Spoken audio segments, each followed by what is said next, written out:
Marriage counseling is like going to a mechanic who's never owned a car, I told Dr. Rickson, watching my wife Vanessa nod along like a bobblehead doll. Expensive, time-consuming, and guaranteed to leave you walking home.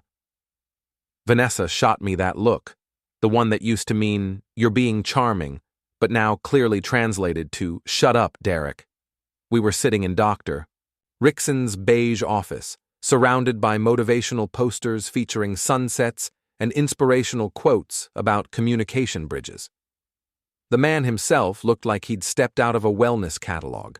Perfectly trimmed beard, wire-rimmed glasses, and a sweater that probably cost more than my monthly truck payment. "Derek, I sense some resistance to the process," Dr. Rickson said, his voice dripping with that therapeutic tone that made me want to punch something soft. "Vanessa has expressed concerns about emotional distance in your relationship." Emotional distance, right. That's what we were calling it now. 3 months ago, my wife of 12 years had announced she wanted to work on us. This came as a surprise, considering I'd thought us was working just fine. We had our house in Cedar Park, Texas, complete with the requisite 2-car garage and a backyard big enough for our daughters Emily and Zoe to practice soccer. I ran a successful home security installation business. Vanessa worked in HR for a tech company downtown, and we did the suburban parent thing with reasonable competence. But apparently, I was emotionally unavailable. "I just feel like Derek doesn't really see me anymore," Vanessa was saying, her voice taking on that wounded quality she'd perfected over the past few months. "We're like roommates who happen to share a mortgage." I studied my wife as she spoke. At 35, Vanessa still turned heads. Auburn hair that caught the light just right, green eyes that could go from warm to Arctic in seconds, and the kind of smile that had made me forget my own name when we'd met at a friend's barbecue 14 years ago. Lately, though, something was different. New perfume, subtle changes to her hair, a sudden interest in yoga and self-care that involved a lot of evening activities I wasn't invited to. "How does that make you feel, Derek, Doctor?" Rickson was looking at me with the intense focus of a man who charged $200 an hour to ask obvious questions. "Like I'm paying someone to tell me my marriage is broken," I said. "But hey, at least the chairs are comfortable." Vanessa sighed dramatically. "See what I mean? Everything's a joke to him. Not everything, I thought. Just the parts that don't make sense. The thing was, I'd started noticing things.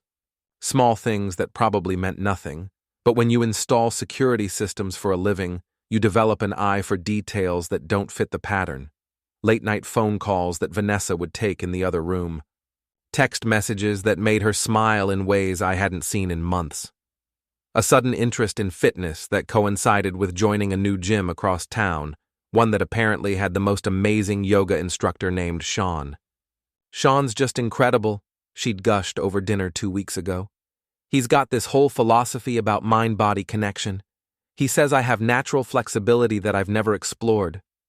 I'd nearly choked on my beer. But here we were, in counseling, talking about emotional distance while my wife's phone buzzed constantly in her purse. Each buzz made her fidget, like she was fighting the urge to check it. "I think we need to explore Derek's communication patterns," Dr. Rickson was saying. "Vanessa, can you give me an example of a time when you felt unheard?" "Last week," Vanessa said immediately, like she'd been waiting for this question. I was telling him about my day, about some challenges at work, and he just glazed over. Started talking about some security system he was installing. That wasn't exactly how I remembered it. What I remembered was Vanessa talking about her stressful day while texting someone the entire time, barely looking up when I tried to respond. But apparently, my version of events wasn't the one we were going with. "Derek, how do you respond to that?" Dr. Rickson asked. "I respond by wondering why we're paying someone to referee conversations we could have at home for free," I said. "But that's just me." Another dramatic sigh from Vanessa. "This is exactly what I'm talking about." He turns everything into a defensive joke. The session continued for another 30 minutes with Dr. Rickson guiding us through various communication exercises that felt like elaborate ways to avoid talking about whatever was really going on. By the time we left, I was no closer to understanding why my marriage had suddenly become a problem that needed professional intervention. We drove home in silence, Vanessa staring out the window while her phone continued its intermittent buzzing. I'd installed enough security systems to recognize surveillance patterns, and my wife was definitely being monitored by someone who expected regular check-ins. "So," I said as we pulled into our driveway, "how many more sessions before we're officially fixed?" "Dr. Rickson thinks we need at least 8 more, Vanessa said, not looking at me. "Maybe 12. 8 to 12 more sessions at $200 each. Plus the homework assignments that involved us scheduling meaningful conversations and practicing active listening. It was like paying someone to teach us how to be married to each other." That night, after Vanessa went to bed early with another headache, I sat in my home office and did what I do best. I analyzed the situation like a security problem. Pattern recognition is everything in my business. You learn to spot the inconsistencies, the things that don't belong, the gaps in coverage that leave vulnerabilities. And right now, my marriage had more holes than a screen door. The new gym membership, the sudden interest in personal growth, the phone calls that required privacy, the way she'd started doing laundry separately, keeping her clothes in different cycles, the credit card statements with charges I didn't recognize, restaurants I'd never been to, purchases that didn't match her usual patterns. I pulled out my laptop and started doing what any reasonable husband would do. I began investigating my own life. The gym was called Mindful Movement Studio, and their website featured photos of attractive people in expensive workout clothes looking spiritually fulfilled. The owner and head instructor was Sean Pierce, a 40-year-old former personal trainer who'd apparently discovered the healing power of holistic fitness. His bio mentioned a degree in exercise science and certification in something called therapeutic movement. He looked exactly like the kind of guy who would use words like natural flexibility in casual conversation. I spent the next hour going through our joint credit card statements, mapping out Vanessa's new patterns. The gym charges were regular, but there were other things too. Lunch dates at restaurants near the studio, purchases at stores I'd never heard of, a pattern of spending that suggested someone was living a life I wasn't part of. My phone buzzed with a text from my neighbor Mike. "Saw Vanessa leaving early this morning. Everything okay?" I stared at the message. Vanessa had told me she was going to work late today, not leaving early, but according to Mike, she'd left the house at 7:30, which was unusual for someone who didn't start work until 9. I typed back, "Just the usual married stuff. Thanks for keeping an eye out." But I was already forming a plan. In the security business, you don't make accusations without evidence. You gather data, establish patterns, and then you act on facts, not suspicions. It was time to find out what my wife was really doing during all those self-care activities. The next morning, I did something I'd never done in 12 years of marriage. I hired a private investigator. Arlene Phipps worked out of a small office above a dry cleaner on South Lamar. She was a former Austin police detective who'd gone private after 20 years on the force, and she had the kind of no-nonsense attitude that made me trust her immediately. "Cheating spouse?" she asked, before I'd even sat down. "Possibly," I said. "Probably. I need to know for sure." "They always do," Arlene said, pulling out a standard contract. "My rate is $150 a day plus expenses. I'll need photos, basic information, and her schedule. How long you been married?" 12 years. 2 kids. "And you just started suspecting?" I thought about it. 3 months ago, she announced we needed marriage counseling. Since then, everything's been different. New gym, new friends, new habits. Phone calls she takes in private. The usual red flags. Arlene nodded like she'd heard this story 1,000 times. "Here's what's going to happen. I'm going to follow her for a week, document her activities, and give you a report with photos and timestamps. If she's cheating, you'll know. If she's not, you'll know that too. Either way, you'll have facts instead of suspicions." And if she is cheating, that's up to you.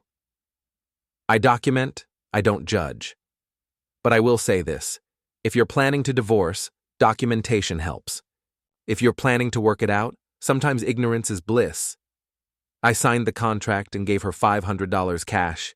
By the end of the week, I'd know whether my marriage was worth saving or if I was just paying doctor. Rickson to help my wife feel better about betraying me. The hardest part was acting normal. That evening, we had another counseling session, and I sat there listening to Vanessa talk about her journey of self-discovery while knowing that someone was watching her every move. I've been thinking about what we discussed last week, Vanessa was saying, about how I need to reclaim my sense of self outside the marriage. Dr. Rickson nodded approvingly. That's very healthy, Vanessa. Many people lose themselves in their roles as spouses and parents. It's important to maintain your individual identity. Exactly, Vanessa said. I've been exploring new activities, meeting new people. It's been really awakening. Jesus. How do you feel about Vanessa's journey, Derek? Dr. Rickson asked. I feel like I'm married to someone I don't recognize, I said, which was probably the most honest thing I'd said in weeks. That's actually normal, Dr. Rickson said. When one partner begins growing and changing, it can create temporary imbalance in the relationship. The key is supporting each other through the process. Right, I said. Support, got it. Vanessa reached over and squeezed my hand. I know this is hard for you, Derek. Change is always difficult, but I really think this is going to make us stronger. Her phone buzzed. She glanced at it quickly, and I caught a flash of a smile before she put it face down on the table. Sorry, she said. Work emergency. At 9:30 on a Thursday night. Sure, the session ended with Dr. Rickson giving us another homework assignment. We were supposed to spend 20 minutes each day sharing our emotional experiences without judgment or problem solving. Just listening and acknowledging. I think this will really help Derek understand what you're going through, Vanessa, Dr. Rickson said, and help you feel heard. We scheduled our next session for the following week. As we walked to the car, Vanessa seemed lighter, more relaxed than she'd been in months. I really think this is helping, she said. Don't you feel like we're starting to understand each other better? It's definitely educational, I said. That night, Vanessa went to bed early again, claiming exhaustion from her intense workout.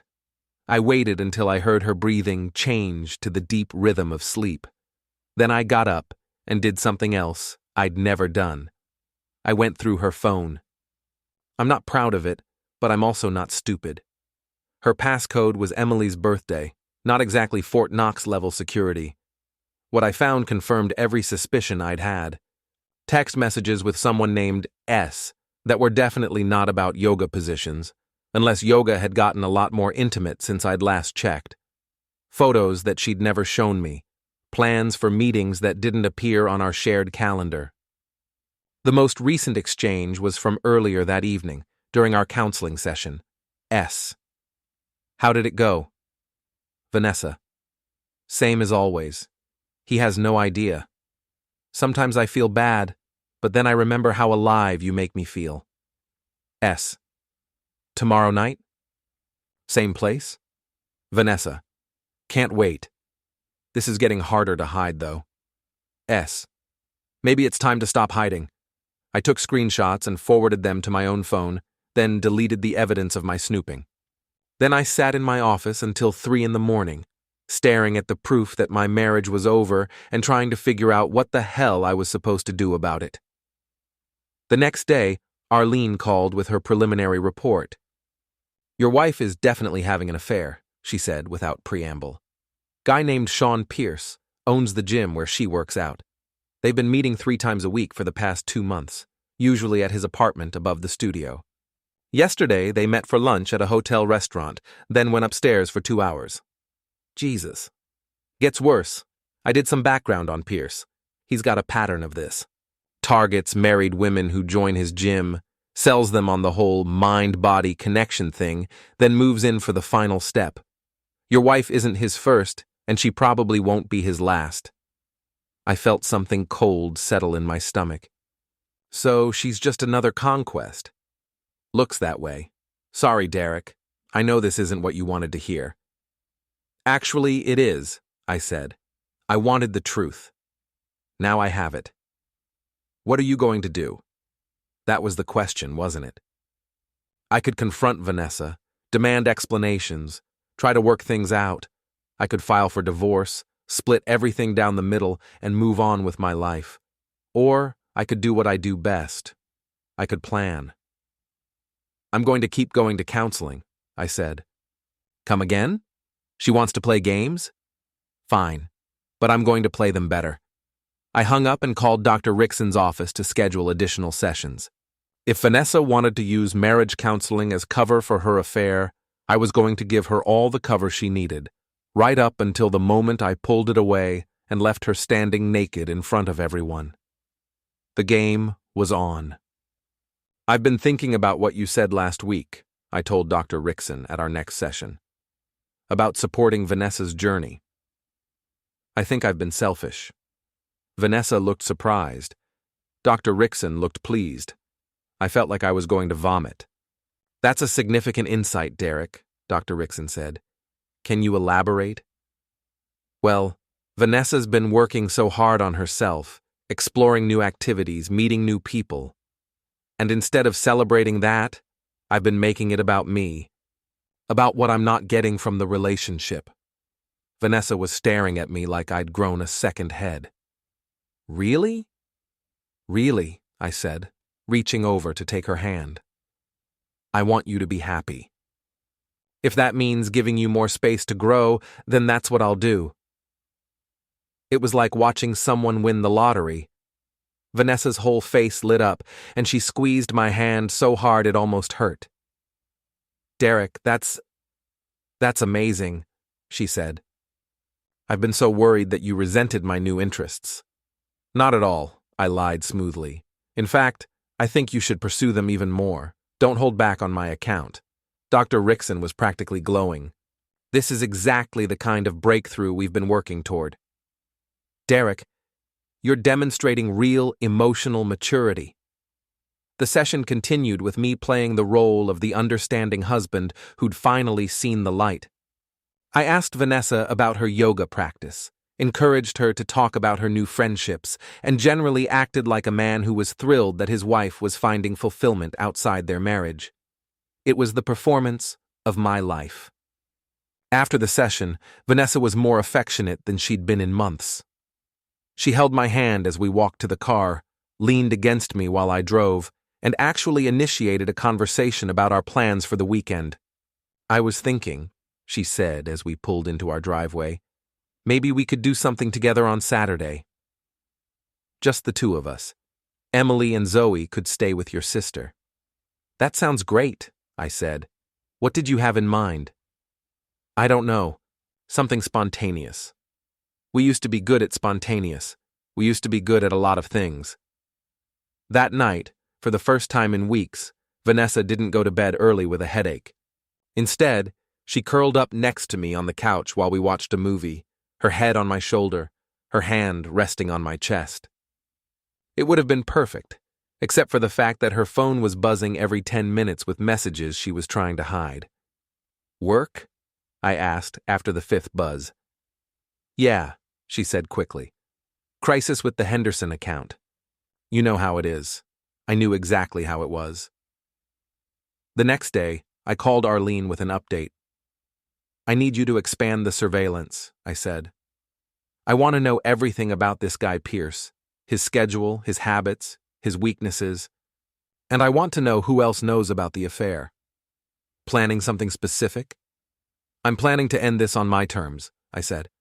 But I need ammunition first. What kind of ammunition? The kind that makes sure I don't lose my kids in the divorce. Arlene was quiet for a moment.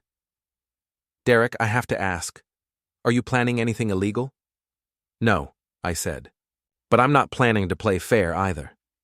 Over the next 2 weeks, I became the perfect husband. I supported Vanessa's journey, encouraged her new interests, and gave her all the space she needed to pursue her affair. I even suggested she increase her gym sessions. "You seem so much happier when you're working out," I told her over breakfast one morning. "Maybe you should go more often." "Really?" she said, trying not to look too eager. "Really? In fact, why don't you start going in the evenings too? I can handle the kids." "Derek, that's so sweet of you." Sweet wasn't exactly the word I'd have used, but it served my purposes. Meanwhile, Arlene was building a comprehensive file on Sean Pierce, former personal trainer, divorced twice, currently behind on his rent and several credit card payments. He had a pattern of targeting wealthy married women, seducing them with his holistic fitness approach, and then either borrowing money or receiving expensive gifts. 3 women in the past 2 years, all of whom had left their husbands and then been discarded when Pierce found someone new. "Your wife is classic victim material," Arlene told me during one of our meetings. "Successful, married, probably feeling taken for granted. Pierce knows exactly what buttons to push." "What about evidence?" "Plenty. Photos, credit card records, hotel receipts. Plus, I got friendly with one of his ex-girlfriends, woman named Jessica Martinez. She's got stories that would make your hair curl." "Good stories or bad stories?" "Depends on your perspective. Good if you want to destroy him. Bad if you're his current girlfriend." I was starting to form a plan. It wasn't enough to just expose the affair. I wanted to make sure that everyone involved understood exactly what they'd done and what it was going to cost them. But first, I had one more performance to give. At our next counseling session, I dropped the bomb. "I've been doing some reading about marriage and personal growth," I told Dr. Rickson, "and I think I understand what's been happening with us." "Oh?" Dr. Rickson leaned forward with interest. "I think I've been holding Vanessa back," I said. "I've been so focused on maintaining the status quo that I haven't given her room to become who she's supposed to be." Vanessa was looking at me with something that might have been guilt if I hadn't known better. "Go on," Dr. Rickson encouraged. "I think we need to separate." The words hung in the air like a bomb waiting to explode. Vanessa's face went white, and Dr. Rickson's eyebrows shot up toward his hairline. "Derek," Vanessa said slowly, "what are you saying?" "I'm saying that maybe the best way for us to save our marriage is to take a break from it," I said. "Give you the space you need to explore who you are without the constraints of being a wife and mother. And give me time to figure out how to be the husband you deserve." It was beautiful, really. I was giving her exactly what she wanted, freedom to pursue her affair while positioning myself as the noble husband who was willing to sacrifice for her happiness. I don't know what to say," Vanessa stammered. "Say you'll think about it," I said. "We could do a trial separation. 6 months, maybe. You could get your own place, really focus on your personal growth. I'd keep the house and the kids, of course, since they need stability." And there it was. The hook buried in the bait. Dr. Rickson was nodding thoughtfully. "This is actually quite mature, Derek. Many couples find that separation can provide clarity and perspective." "Exactly," I said, my voice steady. "And if we're meant to be together, we'll find our way back to each other. If not, at least we'll have given ourselves the best chance possible." Vanessa was silent for a long moment, clearly trying to process the unexpected turn of events. She had come into this session with a clear plan in mind. She had been planning to leave me, but on her terms, in her timeline. Now, I was offering her an exit that made me look like the understanding husband, the one willing to compromise and give her the freedom she had been seeking, rather than the betrayed fool. It shifted the dynamic completely, and I could see that it unsettled her. She had expected me to beg, to plead for her to stay. Instead, I was offering her an escape with no strings attached, no demands, and that was the last thing she expected. For a brief moment, I could almost feel a sense of power shift in the room. The tables had turned.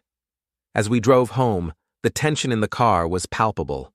She sat beside me, her gaze fixed out the window, as though the weight of the conversation was too much to process in the car. I focused on the road ahead, feeling like we had crossed an invisible line. I was no longer just reacting to her actions. I was actively shaping what came next. "Derek, are you serious about the separation?" she asked, after a long pause, her voice quiet, almost hesitant. "Very serious," I replied. "I think it's what you need." "What I need?" she asked, her voice tinged with confusion. "Vanessa, you've been unhappy for months. You've been trying to find yourself, explore new possibilities. Maybe you need to do that without the burden of being married." I didn't say it with malice, just cold truth. I had been watching her, seeing the distance growing between us, the unhappiness she had tried to mask with excuses. It wasn't just her. This was what I needed too, even if it meant letting her go. She sat quietly for a long moment, processing my words. "And you'd be okay with that?" she asked finally, a soft vulnerability creeping into her voice. I could feel the hesitation in her, the uncertainty about where all of this would lead. "I want you to be happy," I said, my voice calm but firm, "even if that means being happy without me." It was the truth, just not in the way she thought. I had spent months questioning everything, watching her slowly slip away, her heart divided between the life we built and the life she wanted to explore. But now I was stepping back, not out of defeat, but out of a strange sense of peace. If she thought she needed to be with someone else to find happiness, then maybe this was the only way forward, for both of us. That night, after we had both gone to bed, I heard Vanessa get up. The house was quiet except for the faint creaking of the floorboards as she moved. I knew what she was doing. I had installed the security system in our house months ago, and I had set up audio pickups to monitor the rooms. She thought she could make a phone call I couldn't hear, but I knew exactly where the microphones were positioned. "Sean, it's me," she said, her voice soft but filled with excitement. "Something incredible just happened. Derek wants to separate. He's giving me exactly what we've been hoping for." I couldn't hear Sean's response, but I could imagine it. He would have been thrilled, maybe even smug. This was what he had been waiting for, what they had both wanted. A clean break, a chance to be together without all the secrecy, without the constant fear of being caught. 6 months, Vanessa continued, her voice still brimming with excitement. "He's going to keep the house and kids, and I'll get my own place. We can finally be together without all the sneaking around." I could almost hear the satisfaction in her voice, the sense of relief that this part of the plan had finally come to fruition. She had been so focused on what she thought was her new beginning that she didn't realize how carefully I had been setting up the pieces of the game. More conversation from Sean's end filled the air, but I couldn't hear his exact words. Vanessa's next sentence, however, was loud and clear. "I know it seems too good to be true, but I think he really means it. He's been so different lately, so understanding. Maybe he's finally realized that we're not right for each other." If only she knew how right she was. I had realized we weren't right for each other long before she had. But unlike her, I wasn't rushing to leave. I was letting her make the first move, giving her the space to think she was in control while I quietly put my plan in motion. I sat still, my eyes closed, letting her words wash over me. I was calm, collected, because I knew what was coming next. I had 2 weeks to put the final pieces of my plan into place. 2 weeks to make sure that when Vanessa got her freedom, it came with a price she wasn't expecting to pay. The next stage of the game was about to unfold, and I had every intention of playing it to win. The pieces were moving into place, but the real victory would be when she realized that everything she thought was in her control wasn't. The game was about to get very interesting, and she had no idea just how deep it ran. Moving day arrived on a Saturday morning in late October. Vanessa had found a small apartment near downtown, close to her gym and, not coincidentally, close to Sean's place. She'd been practically glowing for the past 2 weeks, talking about her new beginning and how excited she was to discover who she really was. I helped her load boxes into her car, played the part of the supportive soon-to-be ex-husband, and even hugged her goodbye in front of the neighbors. Mike from next door watched the whole thing with a confused expression, probably wondering why I seemed so cheerful about my wife leaving me. "Take care of yourself, Vanessa," I said as she got into her car.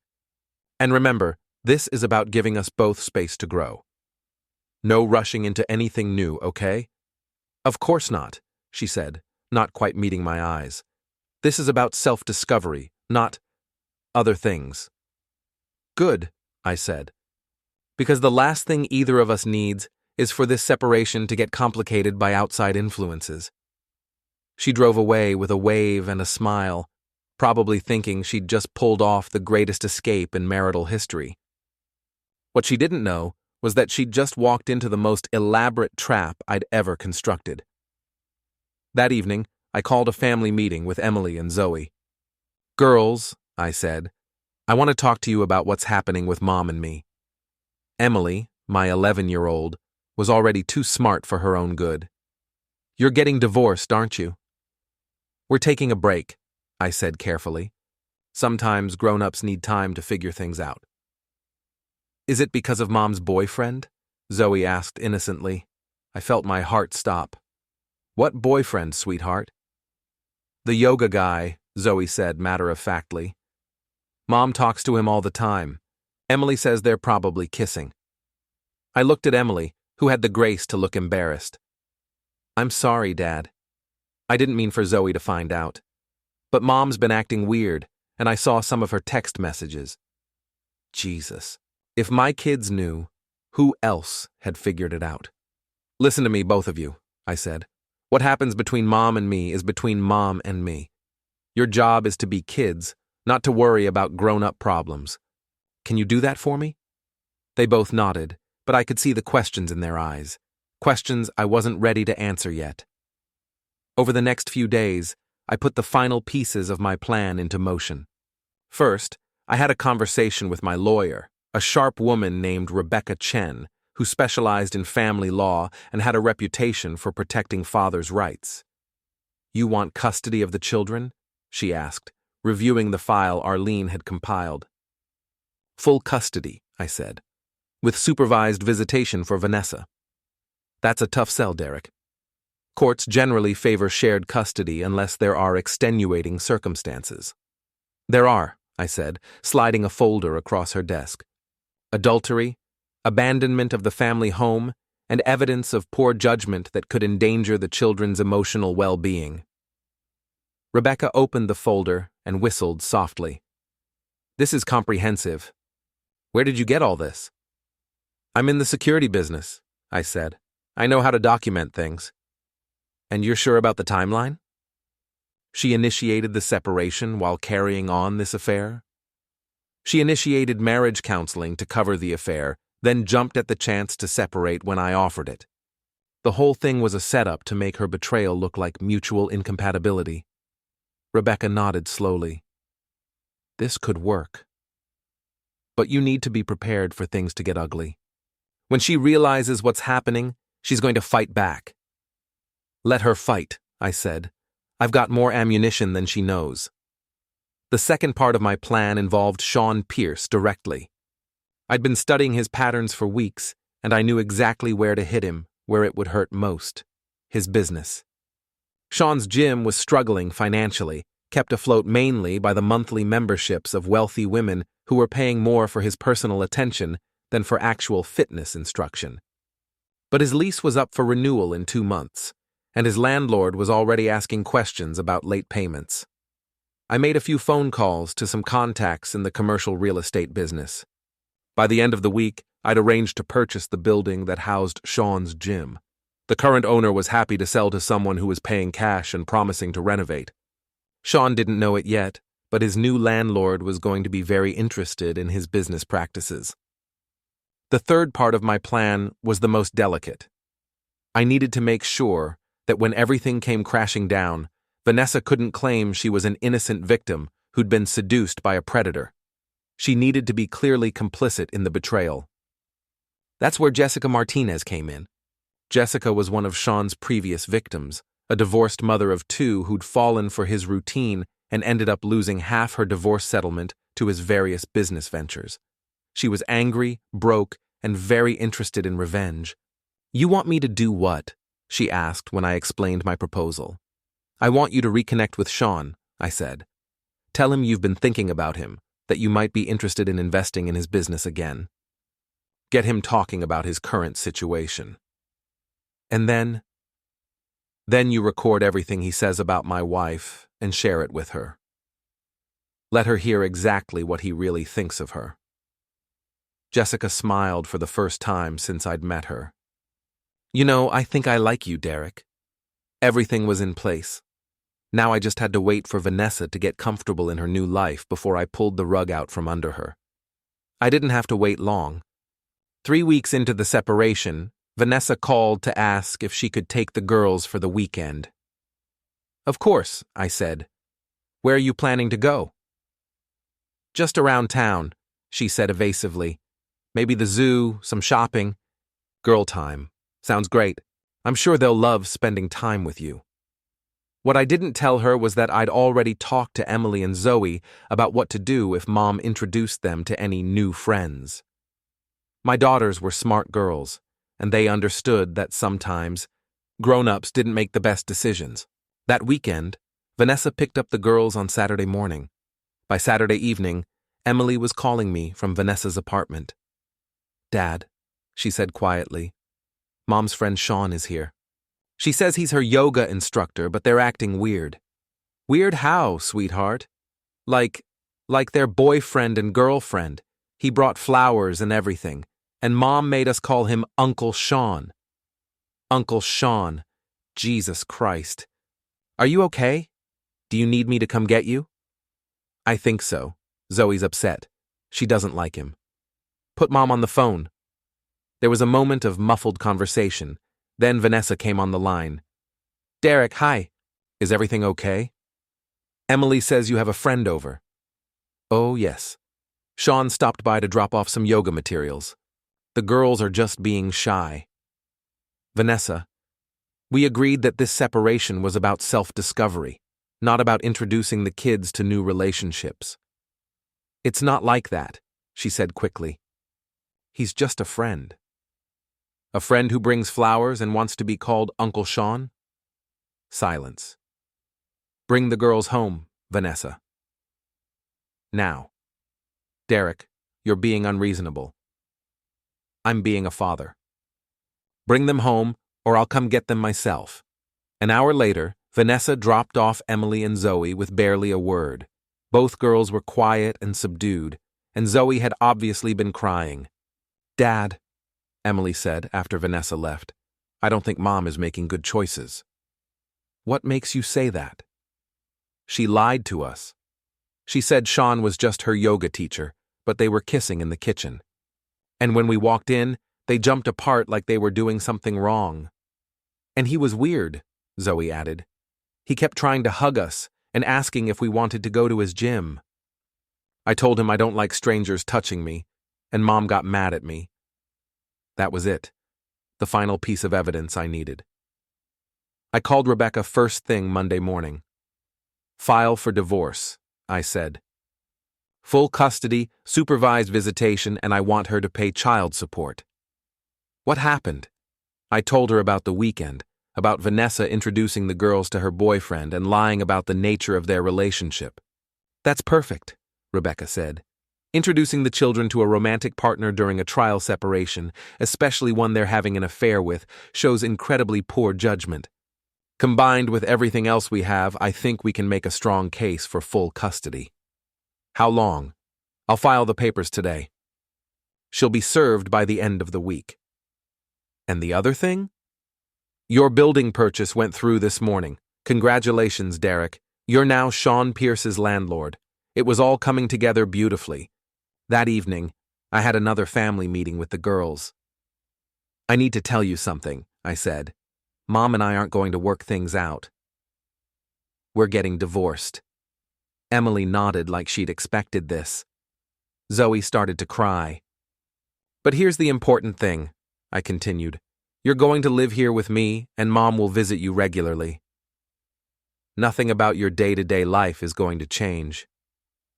"What about Mom's boyfriend?" Emily asked. "What about him?" Will we have to spend time with him? Not if you don't want to, I said, and not until I'm sure he's someone who should be around you. Good, Zoe said fiercely. I don't like him. He smells funny and his teeth are too white. Kids have excellent instincts about people. I should have trusted theirs from the beginning. The papers were served on Thursday. Vanessa called me that evening, screaming. How could you do this to me? She yelled. I thought we were working things out. We were, I said calmly. But then you introduced our daughters to your boyfriend and lied about it. That changed things. Sean is not my boyfriend. Vanessa, I have photos of you two together dating back 3 months. I have hotel receipts, restaurant bills, and text messages. I also have 2 daughters who saw you kissing him in your kitchen. So please, let's skip the part where you lie to me. Silence. Derek, I can explain. No need, I said. You wanted your freedom, and now you have it. You also have a court date. I suggest you get a lawyer. You can't take my children away from me. I'm not taking them away. You gave them away when you decided your boyfriend was more important than your family. I hung up and turned off my phone. Tomorrow the real fun would begin. The next morning, I drove to Sean's gym for our first official meeting as landlord and tenant. He was in the middle of a private session with a woman who looked remarkably like Vanessa had 10 years ago, attractive, well-dressed, and hanging on his every word about unlocking her physical potential. Mr.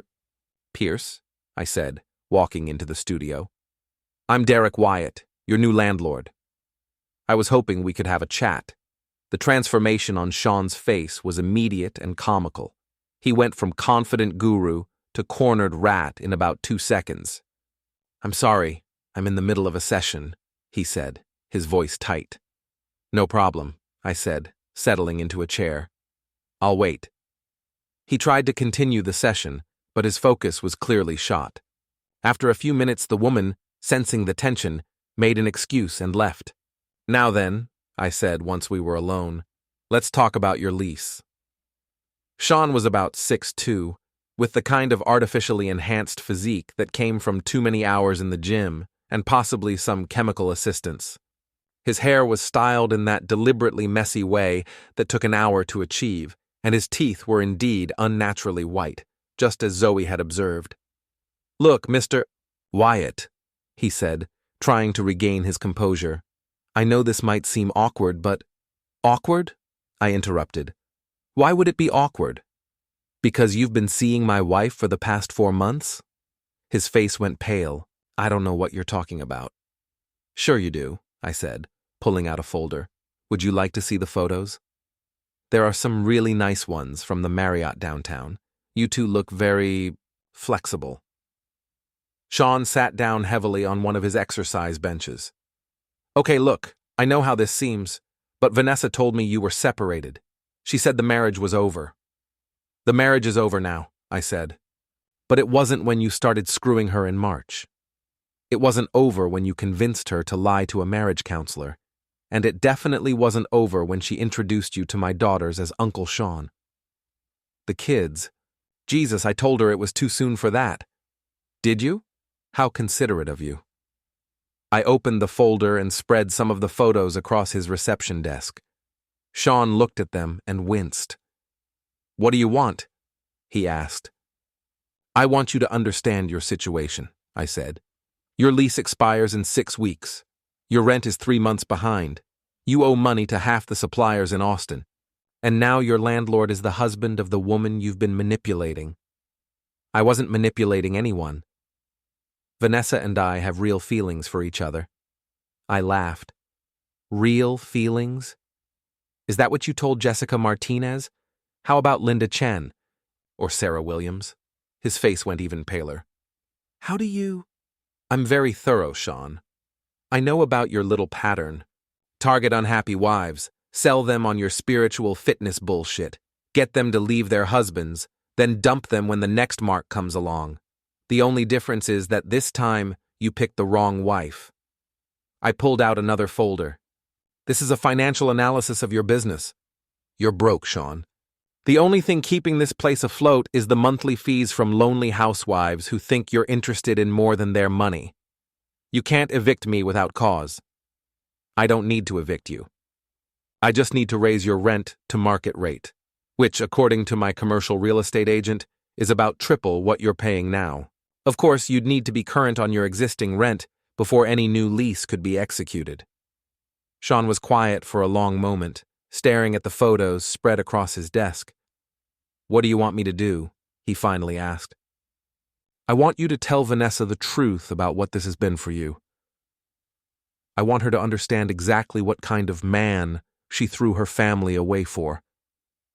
And if I do that, then maybe we can work out a payment plan for your back rent. Maybe your lease gets renewed at a reasonable rate. Maybe you get to keep pretending to be a fitness guru instead of looking for a new job. And if I don't, then you'll be out of business by Christmas, and Vanessa will eventually figure out what you are on her own. But by then, she'll have lost everything for nothing." Sean was quiet for another long moment. "She really loves me, you know." "No, she doesn't," I said. "She loves the idea of you. The excitement, the attention, the feeling of being desired. But she doesn't know you at all. If she did, she'd have run screaming in the other direction." I stood up and gathered the photos. "You have 24 hours to decide. After that, I start the eviction process and file a complaint with the Better Business Bureau about your business practices." I was almost to the door when he called after me. "Derek?" I turned back. "For what it's worth, I am sorry about the kids. That wasn't supposed to happen." "You're right," I said. "It wasn't." That evening, I got a call from Jessica Martinez. "It's done," she said. "I met with Sean this afternoon, told him I was thinking about investing in the gym again. He was so rattled by your visit that he spilled everything. Everything? Everything. How he targets married women, how he gets them to leave their husbands, how he usually moves on after a few months. He said Vanessa was different, that she was higher quality than his usual targets, but that he was getting tired of the drama. Did you record it?" "Every word. And I sent a copy to Vanessa an hour ago. How did she react?" "Let's just say she's not taking it well. She called me screaming, said I was lying, that Sean loved her and would never say those things. But she listened to the recording?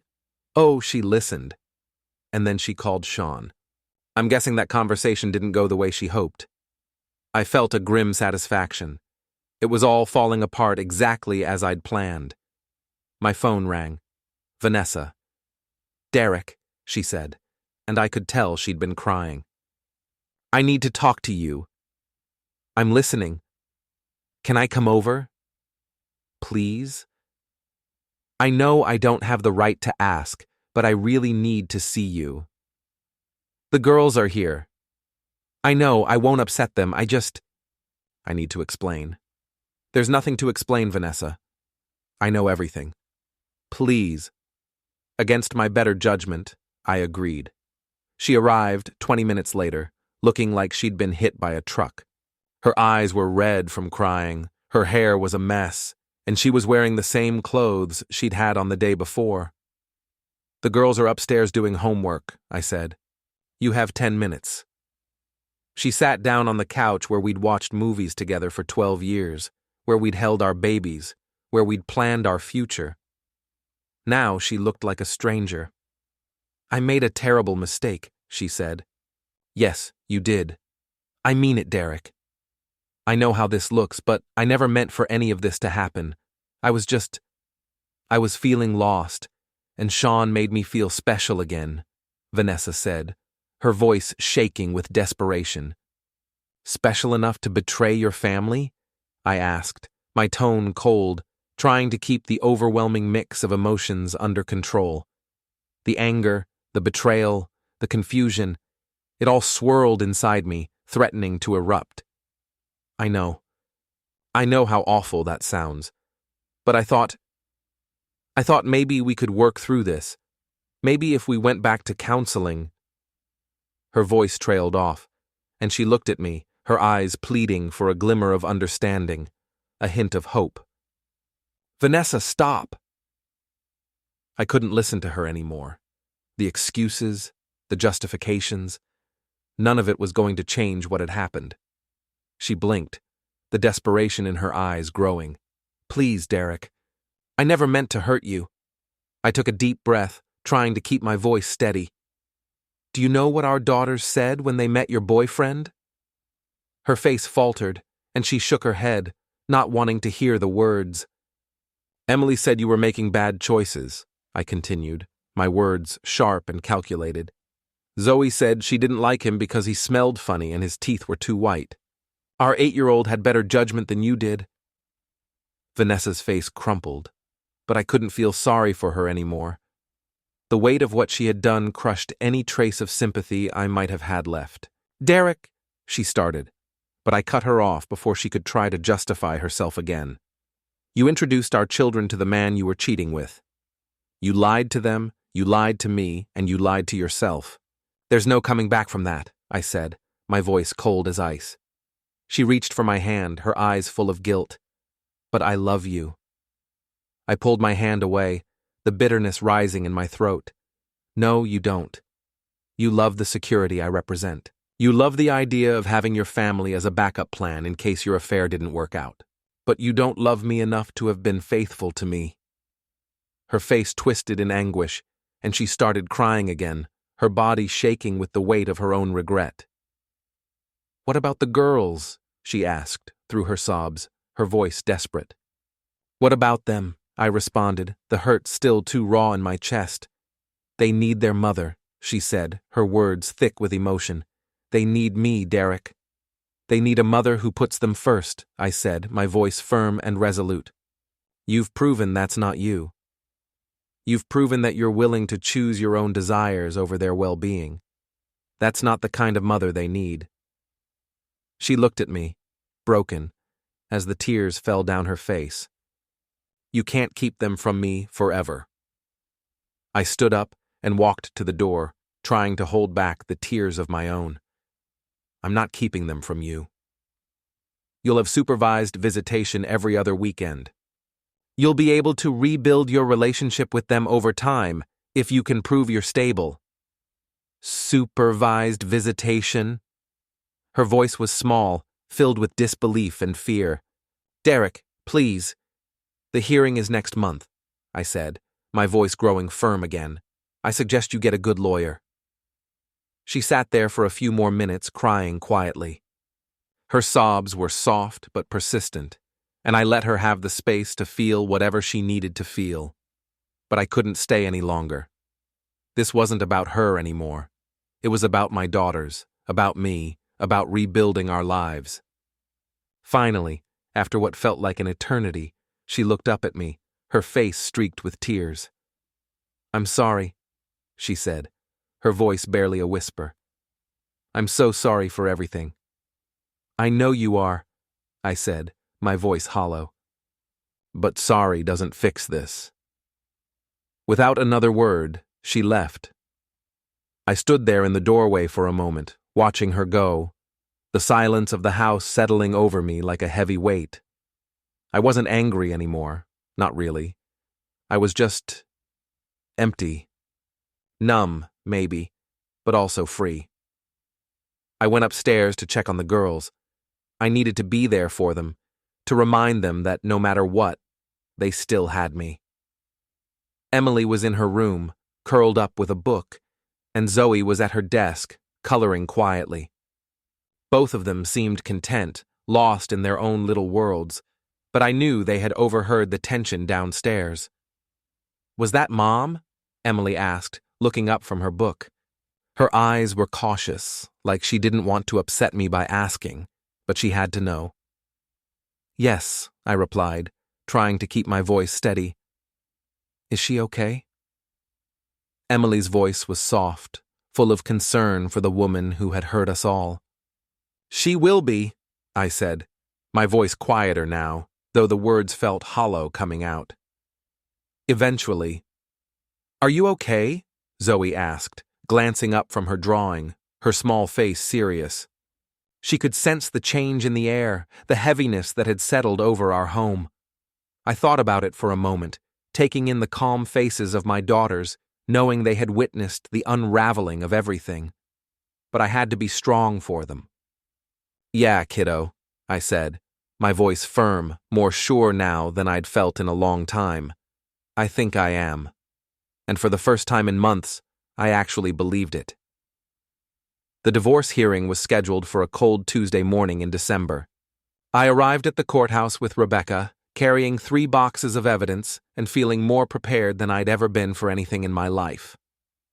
Vanessa showed up with a lawyer who looked like he'd been practicing family law since the Carter administration. He was clearly out of his depth from the moment Rebecca started presenting our case. "Your Honor," Rebecca began, "Mr. Wyatt is seeking full custody of his 2 minor children based on a pattern of deception, adultery, and poor judgment demonstrated by Mrs. Wyatt over the past 6 months. She laid out the timeline methodically. The affair that began in March, the manipulation of marriage counseling sessions to provide cover, the initiation of separation under false pretenses, and finally, the introduction of the children to Vanessa's lover. Mrs. Wyatt told her children that Mr. Pierce was merely her yoga instructor," Rebecca continued, while simultaneously engaging in a romantic relationship with him in their presence. "This demonstrates a willingness to lie directly to the children and expose them to inappropriate adult situations." Vanessa's lawyer tried to mount a defense, arguing that the affair was a symptom of marital problems rather than the cause, and that Vanessa was a devoted mother who'd made some poor choices but deserved joint custody. It might have worked if we hadn't had so much evidence. Rebecca presented the hotel receipts, the text messages, the photographs, and the timeline showing that Vanessa had been planning her exit strategy for months while pretending to work on the marriage. But the most damaging evidence was the recording Jessica had made of Sean describing his relationship with Vanessa. "In this recording," Rebecca explained to the judge, "Mr. Pierce describes Mrs. Wyatt as a target and discusses his pattern of seducing married women. He also expresses frustration with the drama of dealing with her children and suggests that he's growing tired of the relationship." The judge listened to key portions of the recording, his expression growing more stern with each revelation. Vanessa's lawyer tried to object, claiming the recording was obtained illegally, but Rebecca had covered that base. Jessica had recorded her own conversation with Sean, which was perfectly legal in Texas as long as one party consented. "Furthermore, Your Honor," Rebecca continued, "we have testimony from both children expressing discomfort with Mr. Pierce and concern about their mother's judgment. Emily Wyatt, age 11, has stated that she believes her mother is making bad choices, and 8-year-old Zoe has expressed fear of being alone with Mr. Pierce." The judge asked to speak with both girls privately. I waited in the hallway while Emily and Zoe were interviewed, trying not to think about what they might be saying. When they emerged, both girls looked serious, but not upset. Emily gave me a small smile that told me everything I needed to know. The judge reconvened the hearing and delivered his ruling. "Based on the evidence presented," he said, "I find that Mrs. Wyatt has demonstrated a pattern of deception and poor judgment that raises serious concerns about her ability to provide a stable environment for the minor children." He awarded me full physical custody, with Vanessa receiving supervised visitation every other weekend for the first 6 months, after which the arrangement could be reviewed. Additionally, the judge continued, Mrs. Wyatt is ordered to pay child support in the amount of $800 per month, and Mr. Wyatt is awarded the family home and primary custody of all marital assets. Vanessa started crying again. Her lawyer looked like he wanted to disappear. As we left the courthouse, Rebecca pulled me aside. "That was one of the most thorough custody cases I've ever handled," she said. "You documented everything perfectly." "I had good motivation," I said. "What are you going to do now?" "Now I'm going to go home and make lunch for my daughters." But first, I had one more stop to make.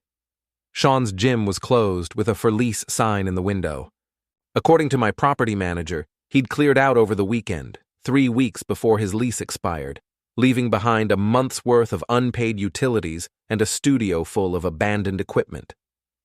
I found him at a coffee shop downtown, looking like a man who'd aged 10 years in 2 months. His tan had faded, his hair needed cutting, and his expensive workout clothes had been replaced with jeans and a wrinkled button-down shirt.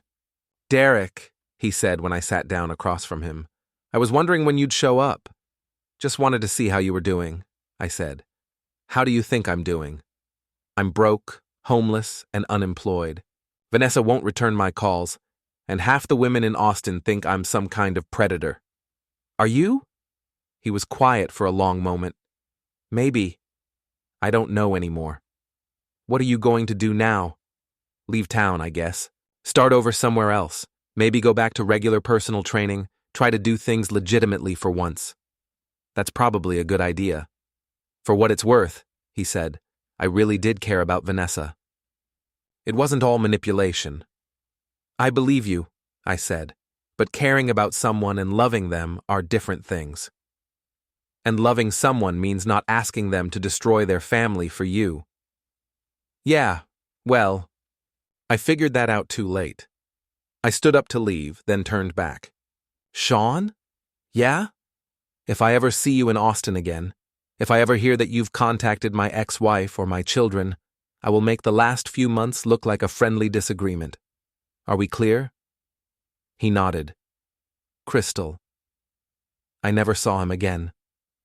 That evening, I made dinner for Emily and Zoe, spaghetti and meatballs, their favorite. We talked about school, about their upcoming Christmas break, about anything except the events of the day. As I was tucking Zoe into bed, she looked up at me with serious eyes. "Dad, are you sad about Mom?" "A little bit," I said honestly. "But mostly, I'm proud of you and Emily for being so brave through all of this." "Will Mom be okay?" "Eventually. She made some bad choices, but that doesn't mean she's a bad person. She just needs to figure some things out." "Will she come back?" "Not to live with us, sweetheart.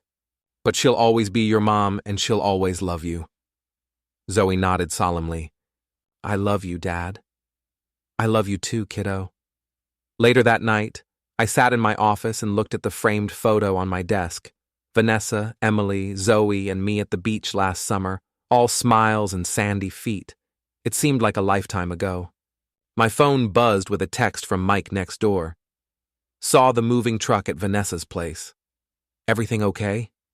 I typed back, "Everything's fine. Long story for another time. Beer tomorrow night? Sounds good." I put the phone down and opened my laptop. I had a business to run, children to raise, and a life to rebuild. The revenge was complete, but the real work was just beginning. 6 months later, Vanessa moved to Dallas with a new job and a fresh start.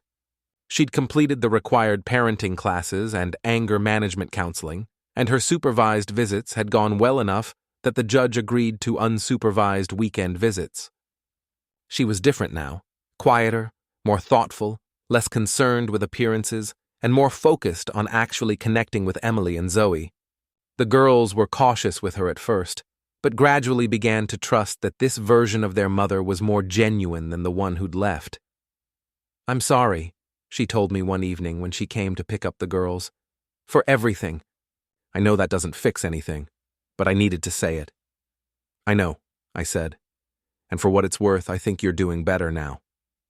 "I'm trying. Therapy helps, and being away from all the complications helps too." "Good." She hesitated at the door. "Derek, do you think you'll ever be able to forgive me?" I thought about it. "I already have, Vanessa. Not for your sake, but for theirs," I nodded toward the girls. "And for mine. Anger is exhausting." "Thank you." After they left for their weekend visit, I sat on my back porch with a beer and watched the sunset. The house was quiet, but it was a peaceful quiet now, not the tense silence that had filled it during those final months of my marriage. My phone rang. It was Arlene. "How are you doing, Derek?" "Good," I said. "Really good." "Any regrets about how you handled things?" I considered the question. I'd systematically destroyed my wife's affair, her lover's business, and her comfortable assumptions about the consequences of betrayal. I'd used every tool at my disposal, legal, financial, and psychological, to ensure that she lost everything she'd been willing to sacrifice my family for. No, I said finally. No regrets. Good. You did what you had to do. Yeah, I did. After I hung up, I went inside and checked on Emily, who was reading in the living room. Dad? She said without looking up from her book. Yeah, I'm proud of you. For what? For taking care of us, for making sure we were safe. That's my job, kiddo. I know, but you did it really well. I kissed the top of her head and went to my office to catch up on some paperwork. On my desk, next to the old family photo, was a new picture, just Emily, Zoe, and me at a Rangers game last month, all wearing matching jerseys and grinning at the camera. It was a good picture, a true picture.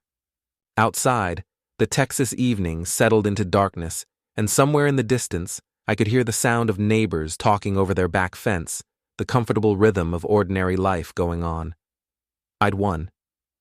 Not just the divorce, not just custody of my daughters, but something more important. I'd protected my family from the chaos that Vanessa had tried to bring into our lives. I'd made sure that her choices had consequences, and that those consequences fell on her instead of on Emily and Zoe.